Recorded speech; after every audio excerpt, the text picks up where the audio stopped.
I'm going to begin just by asking you, I mean, it's a fascinating real-life story. What compelled you as a filmmaker to tell this story?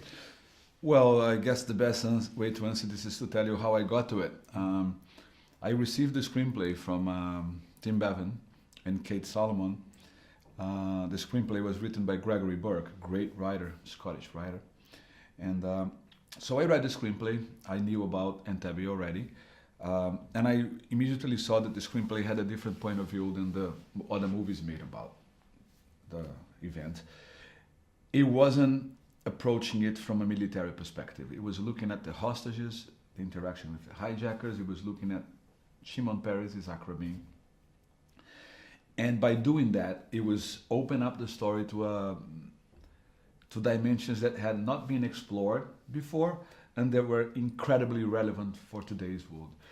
So then I went and I read the book that Professor Davis had written about it 2 years before, found the same thing, even more so because it's a very long book. Went to Israel, talked to people who were at the operation, to hostages, to politicians, to Isaac Rabin's family and so on, and realized that the screenplay was accurate and that the story was incredibly relevant. So I said, yeah, let's give it a try. And how important is it for you as well that there's no such thing in this movie as heroes and villains or good and evil? How important is it for you that the viewer is able to find empathy with everyone in this movie? Well, even from the point of view of dramaturgy, when you're establishing a character in a movie, you have to establish what the character wants, and you have to establish what stops him from getting what he wants. And that's what generates drama, it's conflict, right? So I look at what the Palestinian terrorists want, and I let them spell out the reasons to do it, and they're very personal reasons. Some of those soldiers had lost relatives to the Israeli military, so they were in the context of a war. Then I look at the Germans, and they have ideological reasons to do that. They are Marxists, and they are in opposition to Nazism in the history of Germany. And then I look at Shimon Peres and why he doesn't want to negotiate, and the political constraints he has to face. And then I look at Rabin, and so by establishing where each of those characters come from, already I create a certain kind of empathy with them because they all have some internal logic. There's the drama exists because those internal logics contradict each other.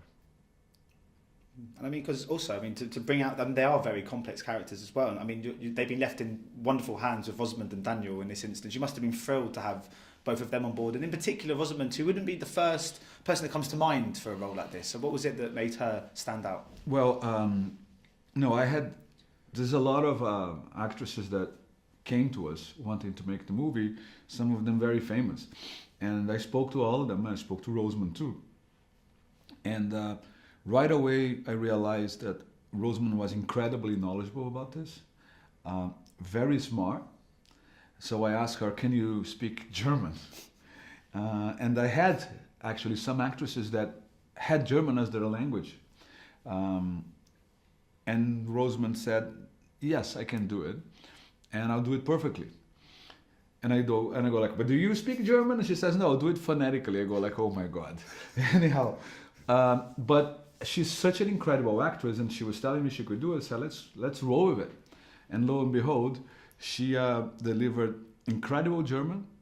Every German person that saw the movie says that to me, perfect, flawless. And she, gave the dramatic punch that a great actress can give you. So very happy that she joined the movie. Eddie Martian, though, is incredible, and so is Lior.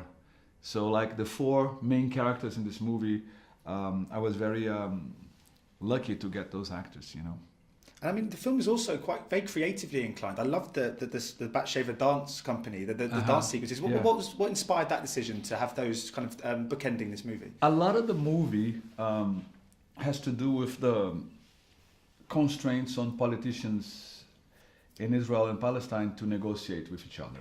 It's because it's a conflict. It's been going on for a very long time. There's a lot of politicians that made their careers by saying, I'm going to protect you from your enemy.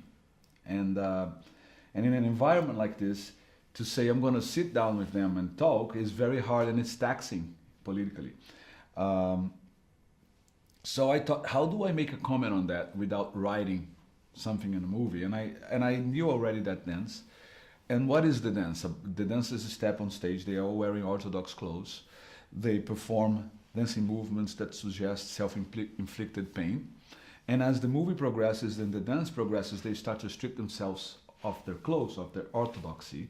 And the only dancer who doesn't do that keeps falling from the chair, keeps falling from the chair. So I thought it was a metaphorical way of saying there's not going to be any solution to this problem unless the political constraints are lifted. So there can be real negotiations. And in order to lift those constraints, you need to drop your orthodoxy. So that was what we were trying to say with images in a cinematic way. Thank you so much for your time, Tim. Much appreciated. Thank you.